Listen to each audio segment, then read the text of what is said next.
Is this the cheapest fold or the most expensive scam? Hey guys, Samsung wanted to hit us with a new fold.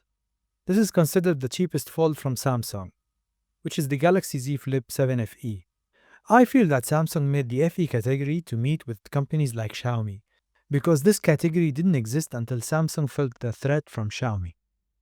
Let's be honest, from the outside it's the same as the Fold 6, the same fold, and even almost the same weight. I believe they had extra screens, so they used them in this device. Because it's the same screen that was in the previous generation. Of course, the device doesn't come with a Snapdragon processor. It comes with the Exynos 2400 processor, which Samsung manufactures. Here you feel a bit of difference, especially in games and overall performance. True, it's not bad, but it's not like the Snapdragon, in my opinion. It is not like the Snapdragon. The main screen is AMOLED 6.7 inches, and its size is very nice. Plus, it supports 120Hz refresh rate. The rear cameras, or they could become the front cameras if you want to shoot this way, are 50 and 12 megapixels. The front or internal camera is 10 megapixels. The photography and performance are good, but at night it struggles a bit with photos due to the processor. The battery is 4000 milliamps, so it lasts you one day, but only on light use. This device is not designed for heavy use.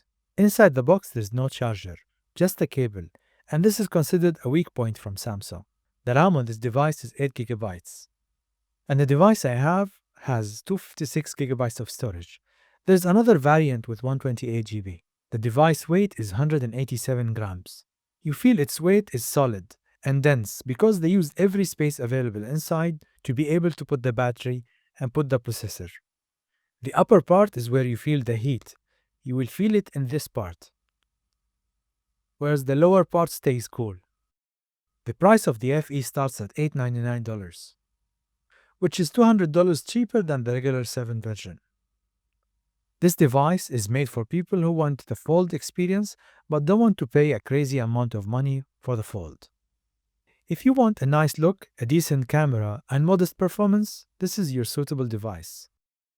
But if you want stronger performance, you have to go for the regular 7. I want to know your opinion. Do you feel the FE7 is worth its price? Or it's more than what is needed? Don't forget, I love you guys. Write me your opinion in the comments and subscribe to the channel.